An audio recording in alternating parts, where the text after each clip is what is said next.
everybody? My name's Corey. I'm Wyatt. Welcome to the second ever episode of the series that we're going to call Go-Go-Godzilla, where we go through every single Godzilla movie in the franchise to determine which one truly is king of them all. And today we're going to go all the way back to 2014 when we were just wee little babies and start with the beginning of the legendary series Godzilla.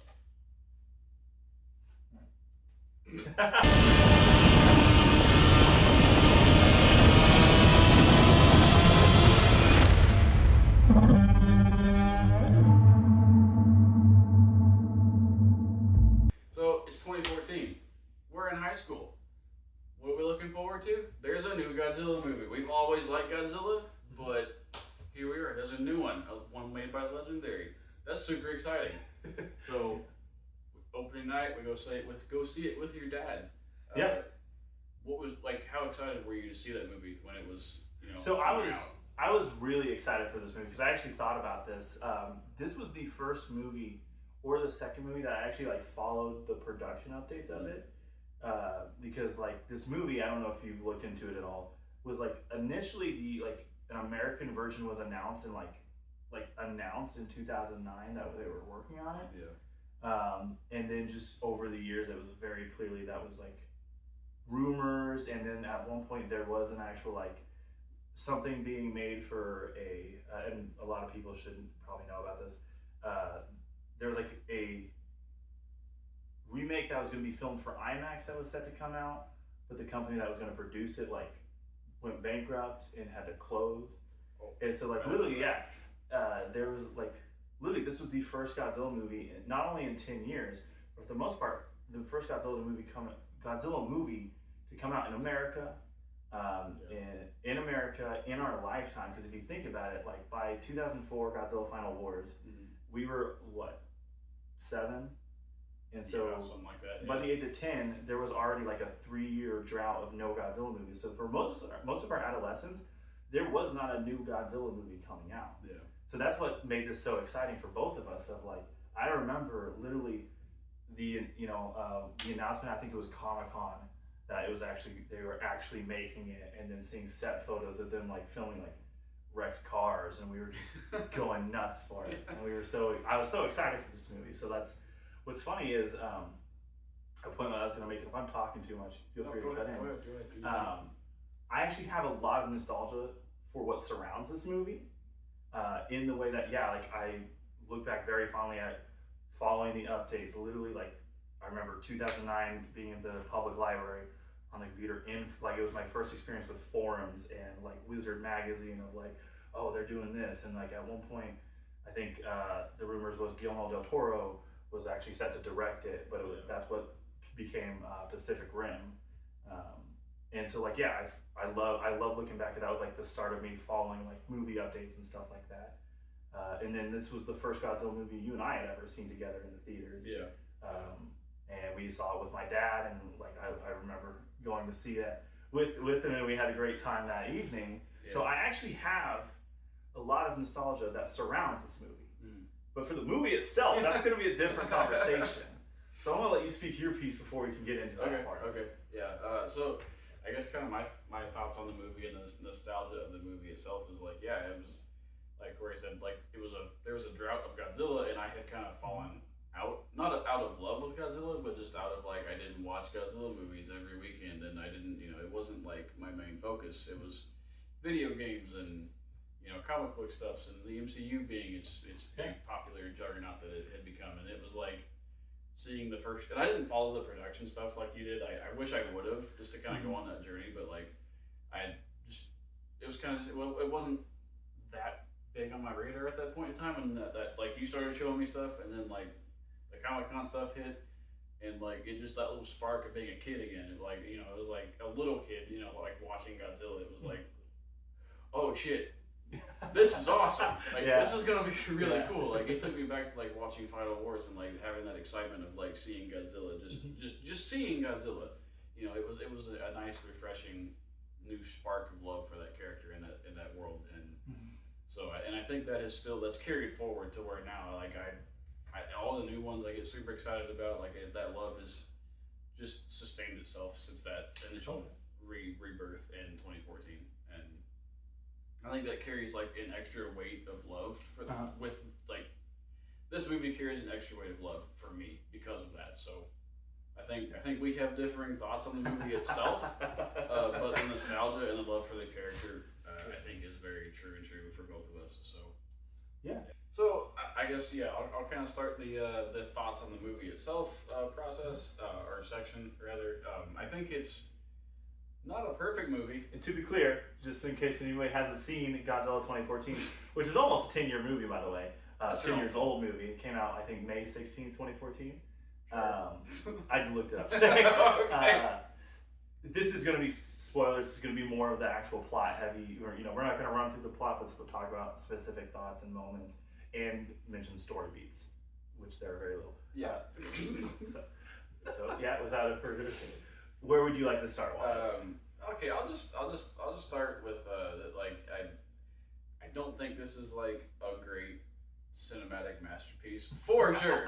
But with that, I do honestly like these human characters the most, if not they're my favorite. Like they're tied for my favorite, not because like they're goofy and silly and crazy and wacky and stuff, but like I felt intrigued with that character. It was a new character to kind of go, like, I thought we were going to follow along this journey of these new Godzilla movies with. And so, like, I'm still kind of disappointed that that character hasn't returned, since then. However, with that, I can't remember Bryan Cranston's character's name since he was, such a brief, lacking. I think Joe Brody. Joe. Yes. Joe Brody. No. Joe was the wife, wasn't it? The mom? We're doing great. No, it's Joe Brody, because I remember, he and Aaron Taylor Johnson and Elizabeth Olsen are saying, like, oh, Joe's in jail again, and you have to go. Oh, that's right. Yeah.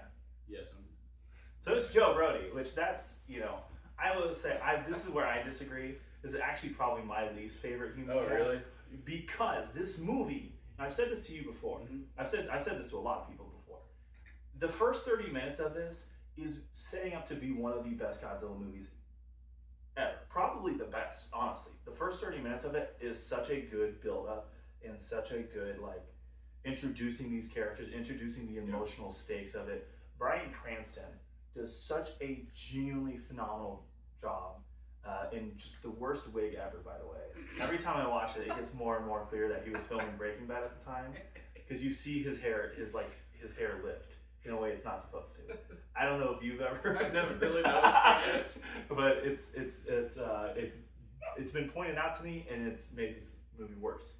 But Fair enough. despite that, Bryan Cranston does a phenomenal job, Yeah. and it introduces this phenomenal, potentially phenomenal storyline of these characters having to wrestle with their relationship, having to wrestle with the grief and the guilt of the loss of Joe Brody's mom, Joe Brody's wife, Ford Brody's mom, who, Bryan Cranston it's going to be easier for me to call him Bryan Cranston. He essentially sends down to her death, and they get these spikes of an earthquake or seismic activity that turns out to be later the Mutos, and then it's just kind of thrown away, which I don't know if we want to get into that right now. Yeah, sure, we can. But that's kind of where I was leading with. The human characters, I think, are the biggest letdown, because about 30 minutes in, and everybody who's seen it knows, you lose Bryan Cranston in that first Muto attack, which the build up to the first Muto attack is awesome, because you think they're getting these seismic activities, and you're kind of supposed to think it's Godzilla who is showing up, but then you see the first glimpse of the Muto, but it's not, and it's not clearly not Godzilla, because it has a weird little arm thing, and you're still, and there's a mystery to what else is happening, what other monsters are there, and then you kill Bryan Cranston, and it's not just the fact that they kill Bryan Cranston, it's the way they do it too. Yeah. When he falls off that catwalk, and again, cut in anytime if you have any thoughts. You're fine. It's when he falls off the catwalk, but then they show that awesome scene where Ken Watanabe, Dr. Sarazawa, is looking through all of his team, and everybody's dead. His entire, in the Navy, lieutenant or general or colonel, the military guy, not the white one. Yeah, I know you're talking about. He says, you know, who do you want to bring with you? And he looks around and his team's dead, and he sees Aaron Taylor Johnson and Bryan Cranston. And Bryan Cranston has like the oxygen mask, and they're like helping him, and they're like, I want that guy. So you think it's gonna be like this build up of like they're gonna team up. Yeah. And then the next scene is him getting zipped up in a body bag. Yeah. And it's just the most like, and that is ultimately my problem with this movie. Of like, it's the ultimate up and down energy and introduction, the way it just like kind of cuts off that character. Mm-hmm. But then I don't feel, and we can kind of move on from this point for now, because there's other points in the movie that I want to talk about that deal with this. But like, it's almost, it feels throughout the rest of the movie that that emotional plot line and through line is cut right there. And afterwards, there's really no follow through with it. Right. Something killed my wife. And I have a right to know. So, yeah, I that is my biggest problem with the movie, is that cutting of that character. And it definitely, like, I don't know, that stays with me as like a I don't know why they made that choice, other than possibly like it interfered with the Breaking Bad filming, and he only had so much time or whatever. But like at that point, I just it seems kind of silly to even put that character in. Like, if that's how you're gonna do that, like make him be the one that died initially, maybe, I don't know, so you can keep that emotional line through the movie, you know.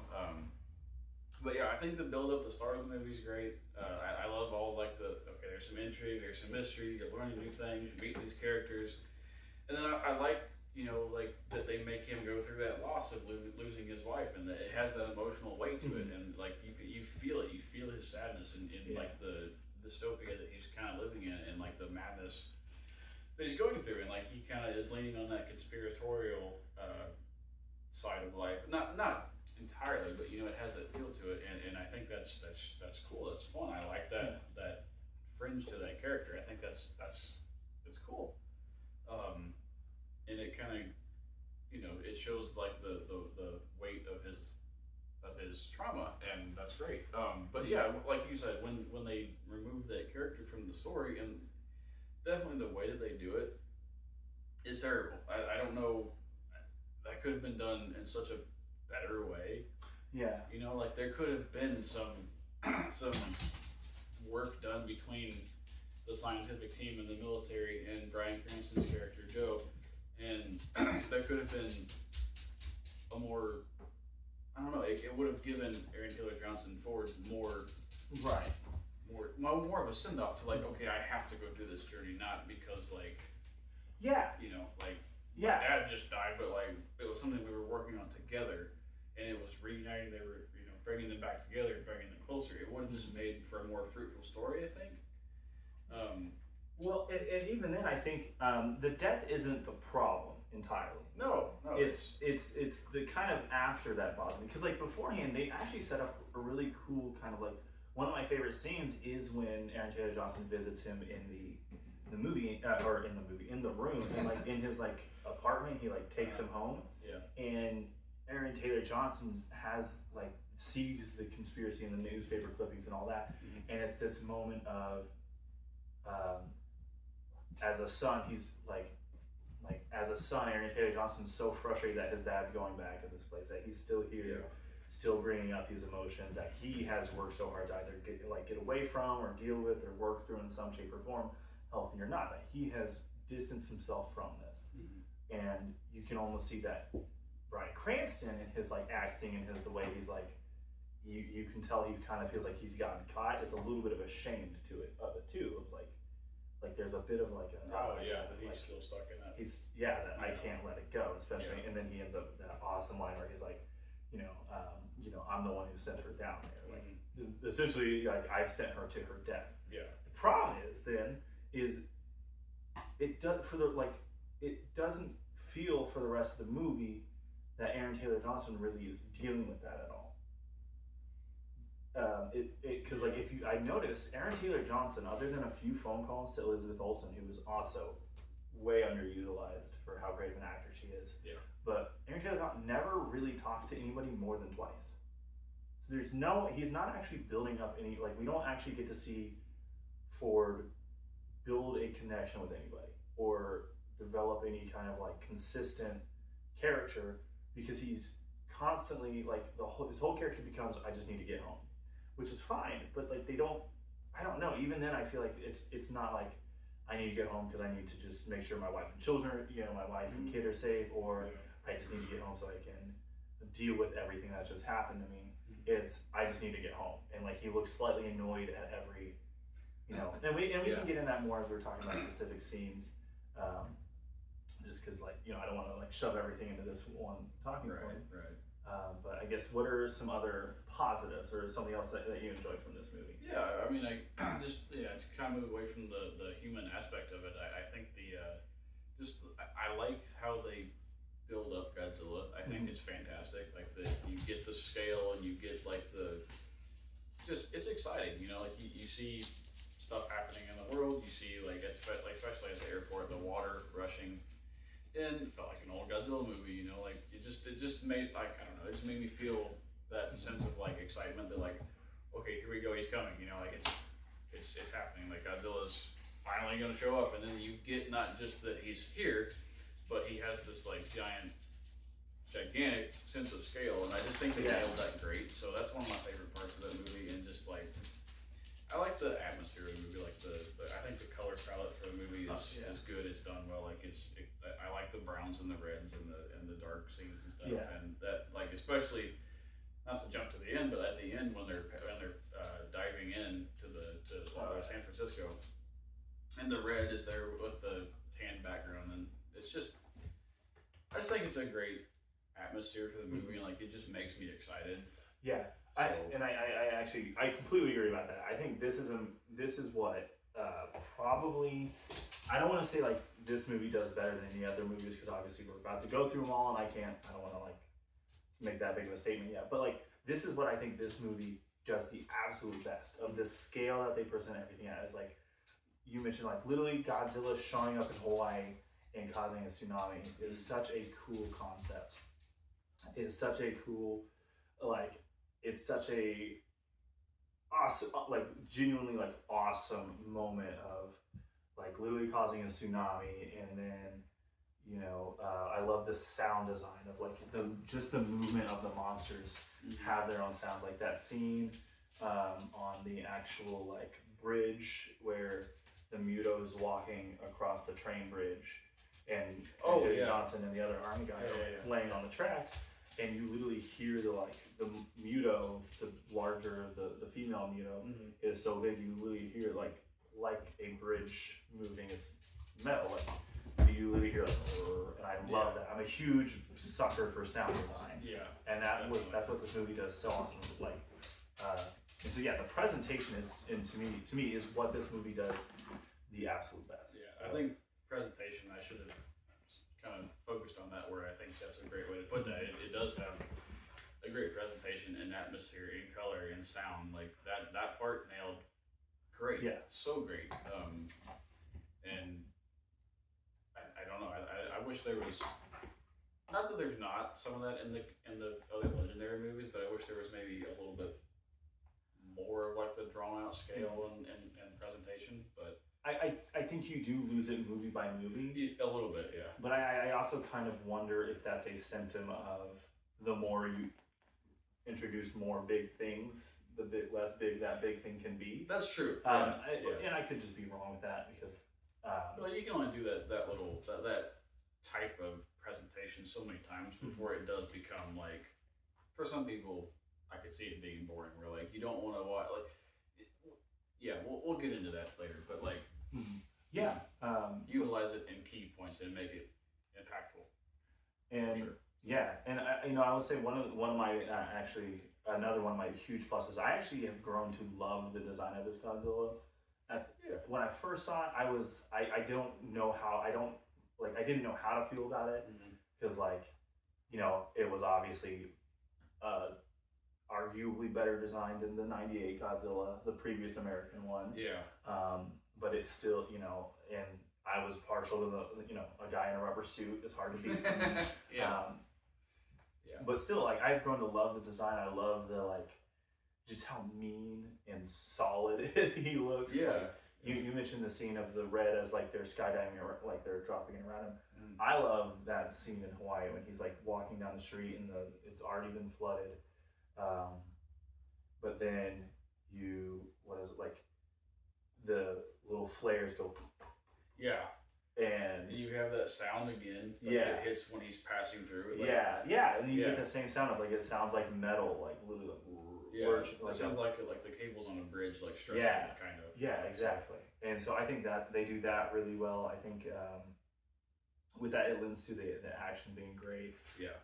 The fights between the monsters, which we might want to save that for a bit, but like I don't know. And then what do you think about the Mutos? We haven't really talked about them yet. So as much as I love this movie, I don't like the Mutos. I do not like them.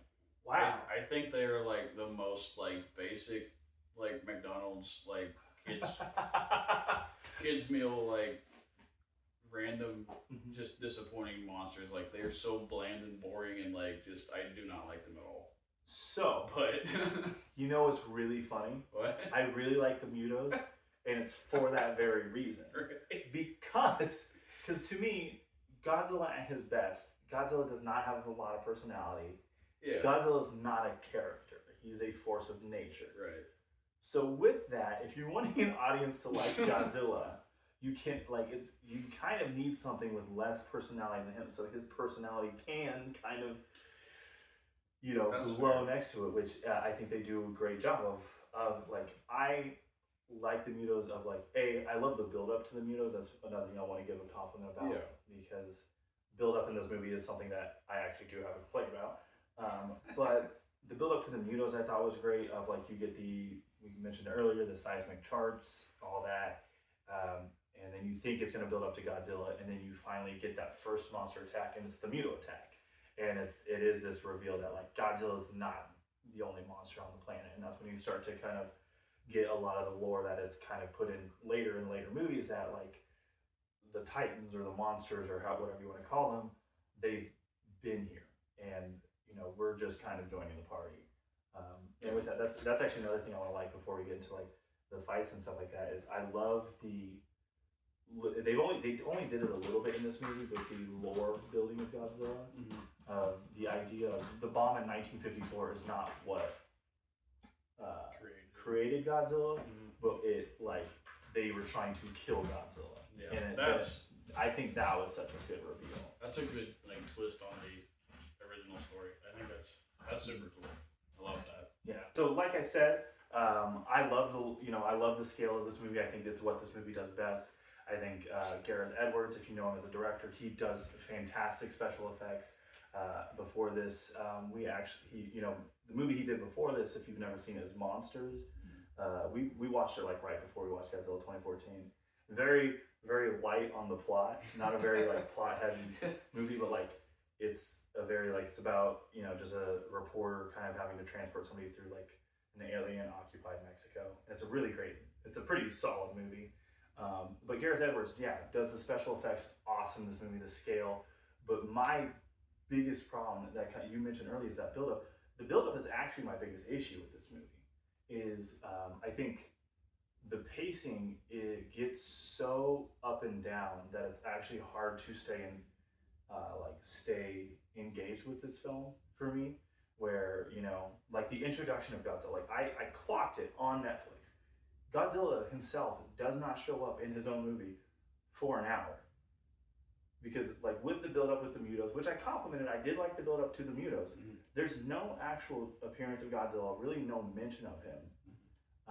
He just ends up kind of showing up to Hawaii, which lore-wise does that they build in later, kind of does track, right? He's showing up to protect Earth and protect humans, I guess.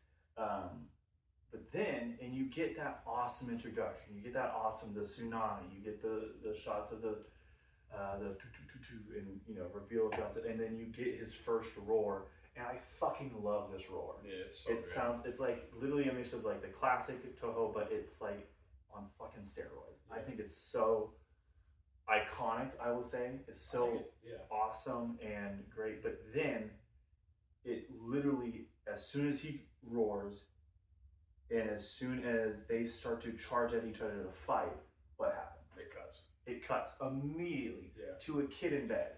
Yeah. And Terrible decision. Terrible decision. And you know what? I'd be cool if that's the only time they did that. Mm-hmm. That is the only time they did that. But then, outside of that first destruction scene, we actually really don't get consistent monster action until it feels like the final fight.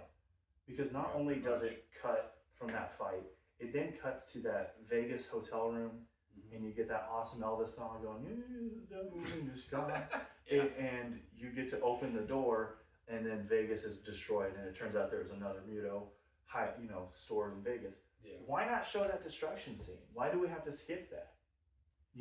I would love to see Las Vegas destroyed by a giant monster. Yeah, no, I think that's a great question. And then it happens again when he first shows up.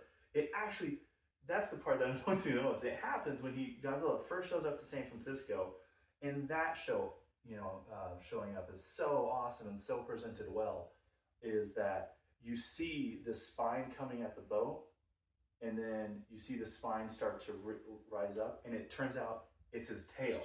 Yeah. And he's so huge, his tail is, engulfs naval ships. Yeah. And then it's such this odd, and then I think this is also when you get Dr. Shirazawa, who I think is actually a really good character too. Such a good character. Ken Watanabe kills it. He does have that moment of what do you want us to do now, Dr. Shirazawa? He goes, let them fight. Yeah. And what the fuck do they do? That's the scene when the blast door, or not the blast doors, but the doors close. The doors close on the fight. As they're fighting, yeah. And then we get to Aaron Taylor Johnson playing with the dude from Letterkenny, by the way. I don't know if you knew that. I've never seen Letterkenny. Oh, you've never seen Letterkenny? No. Well, if you guys have seen Letterkenny, the guy that helps them plan the Halo jump is the main dude from Letterkenny. That's hilarious. It's hilarious. So that's ultimately my biggest issue with the movie is not just that it builds up and there's teases and stuff like that. It's that it's the sharp cutoff of the teases, right? Yeah. Because I have no problem with the Jaws build up, the Jurassic Park build up, but Jurassic Park, Jaws, and if we want to talk about it, Godzilla Minus One has moments that feel like full moments that still build up to reveals. Yeah. And so that's just my biggest issue when I watch this movie, and it's become a bigger issue because it's harder for me to look forward to the big moments in that movie because I feel like you have to wait so much for those big moments. Yeah, well, I think that's a really great point, and like I kind of said at the beginning of the video, I think a lot of my love for this movie is kind of shrouded in nostalgia, and just that feeling that it gave me when I saw it. But when those fight scenes are cut and in the way that they're cut, it doesn't make sense. I don't know what they were trying to achieve in those scenes or why they cut them in that fashion. And the initial San Francisco fight scene, that one doesn't bother me so much because it does have kind of the stuff at the bridge and the naval stuff going on. Yeah. And then there is kind of the cut when Elizabeth Olsen's character is running away, and that I can see that they can cut that and spend 10 minutes here and then come back to San Francisco or whatever it may be. That's not that jagged of a cut, but or sharp of a cut. I mean, but the initial fight, the first meeting of Godzilla and the Mutos, that's a terrible decision. Yeah. To cut that because it you waited all of this time, like you said, in an hour to get to see Godzilla, and then it has the fantastic buildup to just be ripped away. Yeah. And then you gotta wait again, and the Las Vegas thing, I think is silly in itself because you could have the scene play out just as it does. You come to the hotel room, the song was playing, they open the door, that part of Vegas is destroyed. But instead of having the Muto walk away through news footage as they're talking about it, have it continue to destroy stuff. Have it be make it a monster. That's a pretty silly choice of choices for that scene as well. Because I get they're trying to do the whole it's going for a mating call or whatever.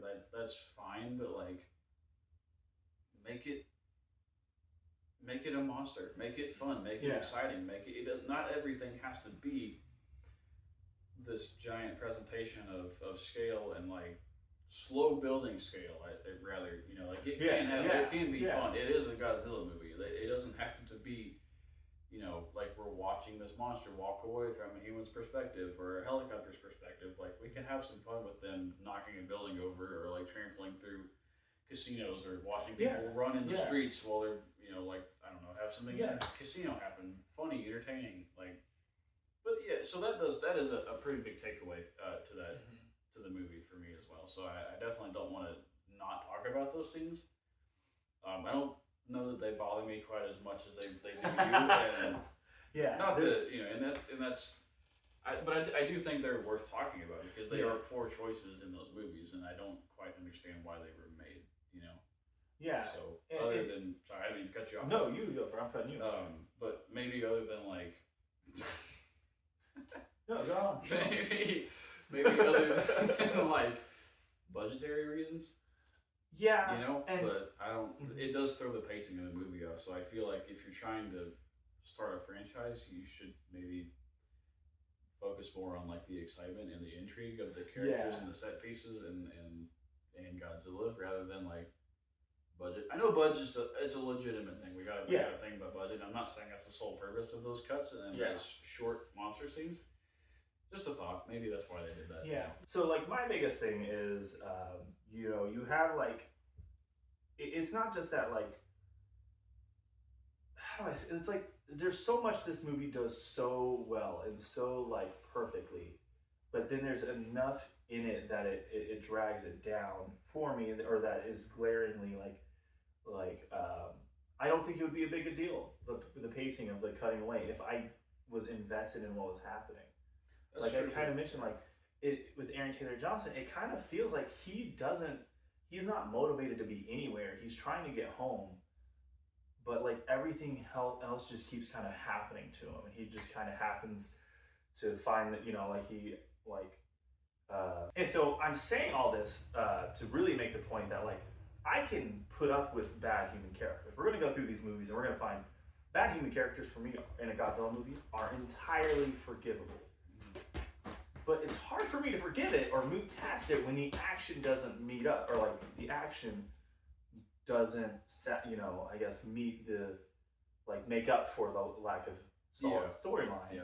Except for the final fight, which is everything this movie is like. It is everything I look forward to in this movie. Yeah, definitely. Yeah.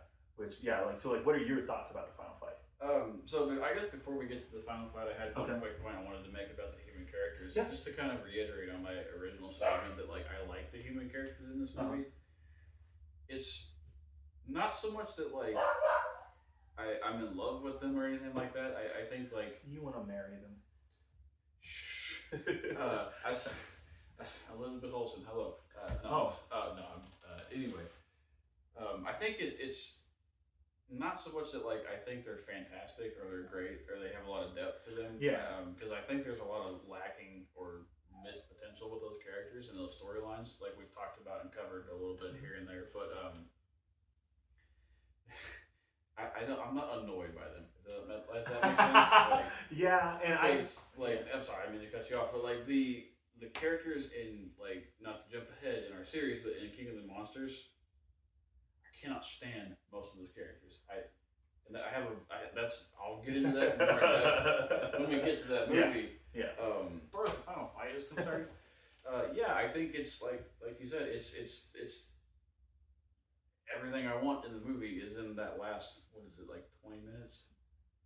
It's like, I think it's only like, so the actual fight, once we get it started, because like the San Francisco portion is in total like 30 minutes of like Godzilla arriving, and again, I can't gush about the arrival of all the monsters. Yeah. I love it in these movies and the whole series when they have the monsters showing up moment, the monsters arriving moment, like that shot of all the I already talked about, but all the jets falling down, and then the Muto coming from the sky and like boom and dive bombing into the San Francisco Bay, which I actually total sidebar, I got into an argument with somebody in the movie theater. We had just seen what came out right before this.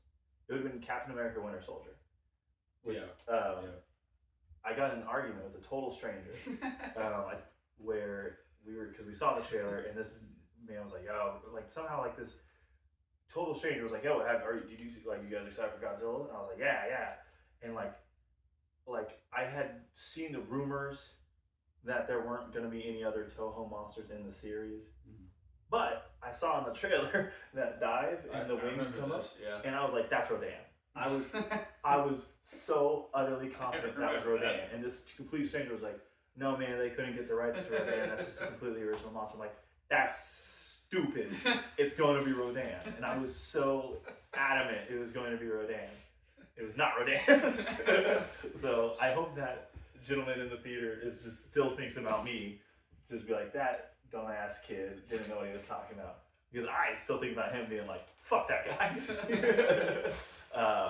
But yeah, so like I said, I love the arrival of the monsters, and then again, it's like another 10 minutes before we actually get the final fight, which again is all awesome because they use the full scale of like Godzilla is like does not move quickly. He's like, and again, this is kind of one of those moments. If we go through every single move in the fight, it's really not going to give it, I guess, the credence or the respect it deserves.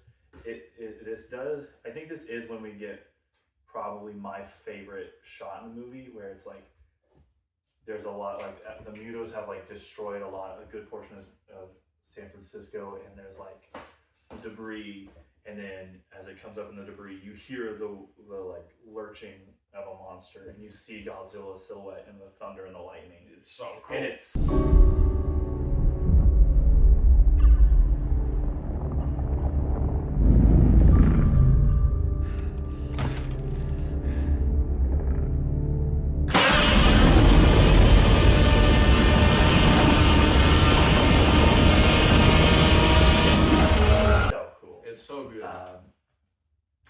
and I guess so like sorry, we have our own monster over here. With that, so I guess what's some of your favorite moments from the fights? I mean the lightning especially, like that's great because I like the little flashes of lightning throughout this whole fight, like when they're diving, there's a little bit of lightning here and there. I think that's great. But I mean, I like the scale of it. It's the dark kind of eerie. I know we talk about scale a lot, but it hits very well for me in this movie. If you take a shot for every time we say scale in this video, you're gonna get liver disease. Do it. But no. But yeah, it's great. The atmosphere is great. I like the whole dive feels like it's dangerous and exciting, and like I like how you can hear they're breathing, and like as they're diving, the breathing gets worse, and you see Godzilla a little bit here and there, and you see the lightning, and you see the city in ruins, and I think that's great. And the only complaint is not like the fight. I don't dislike the fight. It's just with the Mutos. Like I don't like the Mutos at all. Like they feel like those like in an old Godzilla movie with like those throwaway characters, like the spiders would show up, or like Baragon would show up for like a second, and then Godzilla would just like. I'll have you know, this is definitely future spoilers. Don't talk shit on Baragon, because there's some his fight in GMK, Godzilla Mothra King Ghidorah All Out Attack, is actually a really underrated fight. So but no, so I get it. Yes, the Mutos, they are not compelling monsters. If we were ranking rivals, probably there's a nice cozy spot for them at the very bottom. I totally get that. But I think they, like I said, they serve the purpose of like these are not meant to be the icons of the movie. Oh yeah, they're not meant. They're not. And I also do think they're also playing up a little bit on like the Cloverfield monster a little bit too. So I kind of liked that. I remember at the time, and so like specifically, but like in this fight, like the scale is awesome, like I said. But I love the moment that we finally get the atomic breath, because I remember in the theater, I started to have this feeling, because like in the theater, this is kind of when I started to realize like I don't know how in the theater I didn't know how I felt about the movie at the time, and I remember I had this point in the final fight, loving it, but having that moment like, I don't think Godzilla's gonna have atomic breath in this. Like, kind of being worried that like, oh, he's just not gonna have fire breath. That's a weird choice. Yeah. And then you get that like, in debris, you get the in the light build up, and then the reveal. And I love the atomic breath in this too. That it's like so good. More like of a flame and less of like a laser and like a beam. I think that was a really creative choice, and I love that's like specifically that like shade of blue. Like you talk about the colors, that shade of blue I think is so cool and very unique to the series, especially to that point. Well, and I think it contrasts the movie up to that point pretty well. You know, like because everything in that scene is black and grays and dark tans and red and stuff like that, and then you get that nice vibrant blue, almost like a fluffy blue. Yeah. Like it's a nice like pop on the screen, and I mean it's just a super iconic character and or color associated with the character. Anyway, it's great. It's so good. And it allows for the coolest fucking moment in the movie, maybe the Legendary series, where Godzilla has killed the other one, killed the smaller Muto, because there's two Mutos, there's a smaller one and a bigger one. Godzilla kills the smaller one, and it's kind of a moment because kind of a nice tease because you think Godzilla's taken out by a skyscraper because he like tail whips it into the building, and as he's walking away, the building collapses on Godzilla, which I thought was a nice kind of moment of like physics and like, yeah, Godzilla he can kind of be dumb about his offense. Yeah. But then as the larger Muto is about to, I guess, kill or eat or do something to Aaron Taylor Johnson, Godzilla grabs it and starts to do the King Kong jaw tearing open. Yeah. And then what does he do, Wyatt? Come on. He takes it from King Kong and goes like 10 steps ahead. And I've seen people call it the kiss of death, which I think is really cool. I didn't know that. Yeah, I like that a lot. I don't know that's badass. Where that came from, but then he shoots the atomic breath down the mouth, through the body, blows the head off, melts the head off in a way, kind of really, and it is so cool.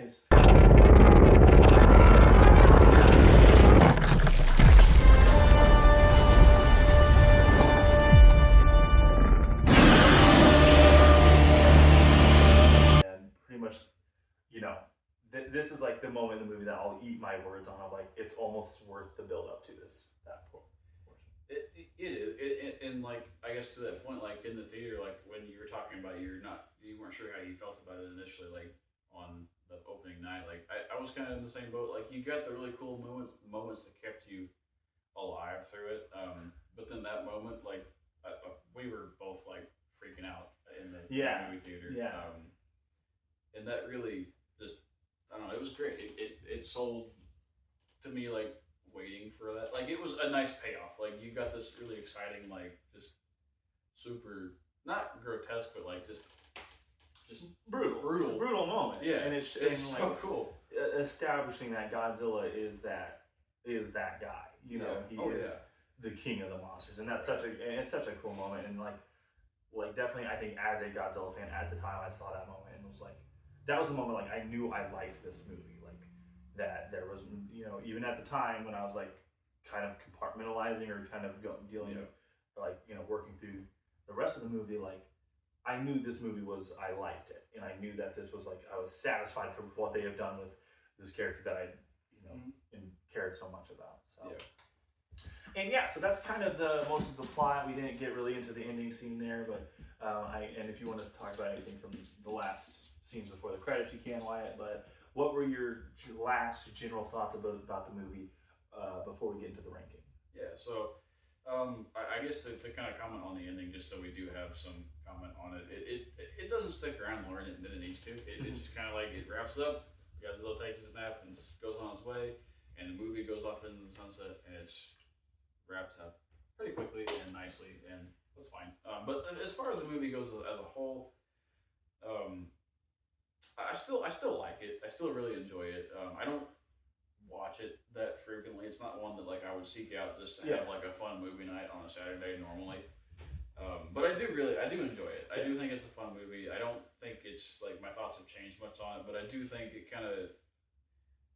was nice to kind of reiterate that like those cuts especially when Godzilla shows up and stuff like that. I hadn't thought about that for a while, and I think that does stick out to me more now as I'm a little bit older than it did before, and I just hadn't thought about it for a while, truthfully. And yeah, I think those points stick out to me more, which would kind of for me deduct a few points, but not enough that like I dislike the movie by any means. What do you think about it?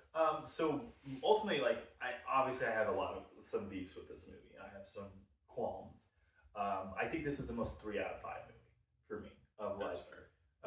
There is, like I said, there's so much that I think this movie does so well, and there's so much that I think this movie does better than a lot of other Godzilla movies, Toho movies included. I love that every shot of Godzilla is like from a human perspective for the most part. I think that's actually really cool.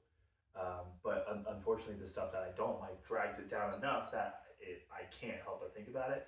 And like kind of like you, like this is not a Godzilla movie I seek out. In fact, the only time I find myself watching Godzilla 2014 is really when I'm on a Godzilla binge and I'm kind of towards the end of it. And I'm running out of Godzilla movies to watch, and I'm just like, all right, I'll just throw this one on. Yeah. And yeah, and like the more I've watched, I've probably in total watched it like 3 or 4 times in full that I've like sat down and paid attention to it. Probably a lot more often, like with it in the background, if I'm being honest. Definitely.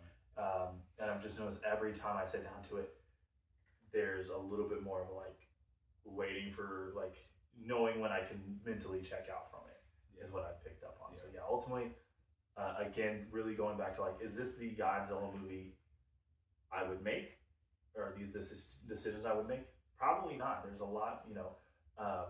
I'll be honest, there's a Godzilla movie coming up we'll cover that is probably the movie I'd make. But just regarding to this one, like I still am super grateful for it. I just remember, you know, I'm grateful, you know, I'm grateful for the movie. I'm happier that it's here than I am upset about it or resented. So yeah, I think I do have one final point I wanted to make real quick too. I think the score. We talked about the score. Oh yeah. Not to get in a big rant about it, but like the lack of like Godzilla theme. That's probably my biggest. As much as I bitched about the Mutos, the lack of like the classic Godzilla theme, which I don't know if it was due to rights or whatever, but like. Yeah, I don't want to hear that in a Godzilla movie. Yeah, and I actually agree that was one of my like. I remember leaving the theater of having that moment of like, there was no theme, and yeah, like that's the only thing. I don't want to go on to a whole rant about it because I've ranted about everything else for sure. But yeah, definitely the soundtrack I think is another thing that I think is fixed in a movie we will soon cover. Actually, yes, I have a point that I'm going to bring up in that movie. Okay. So with that, we have reached the point of the series where now. Last week we covered Godzilla X Kong: The New Empire. Yeah. This week we're covering Godzilla 2014. It's time to decide where does Godzilla 2014 rank on our list so far. So number 1 as of right now is Godzilla X Kong: The New Empire. And Wyatt, where do you think Godzilla 2014 should rank? Well, first ranking, that's super exciting. But honestly, I think Godzilla X Kong is still, I would put it higher still. As much as I like the 2014, it does rely on a lot of nostalgia for me to carry a love for it. And Godzilla X Kong is a movie that I think feels like the classic, like kind of goofier Godzilla fun movies that I grew up like loving so much. And I think I could put that movie on, like if I could be cooking or doing whatever, or just sit down and watch it and have a great time, and still like I'm looking forward to watching it again. So I think that's still my top on the list so far. What about you? I think it's going to be fairly obvious. It's number 2 for me. Godzilla 2014 is number 2. And I think largely for the same reason of like, I'm already looking forward to the next time I watch it. I've already seen it 2 times and I can't wait to see it again. And I think I'm a lot quicker to recommend it to people than this one. Like if I'm sitting you down for your first Godzilla movie, it's probably not going to be this one. And then I just, you know, and I'll be full disclosure, like I'm not going to be objective with this ranking. I'm going to let nostalgia affect my opinion on some of these movies with these rankings. But that's not happening here. like I said, I do have nostalgia that surrounds the movie. I'm grateful we got to see it together. It was the first Godzilla movie we saw together. And then, but ultimately, just all it's just a solid number 2 for me. Yeah. So that's the ranking, everybody. Godzilla X Kong, the New Empire, remains at number 1. And Godzilla 2014 is now at number 2. Join us next as we start to cover. Well, what is that? What is Did you that? see that? I do. Oh no!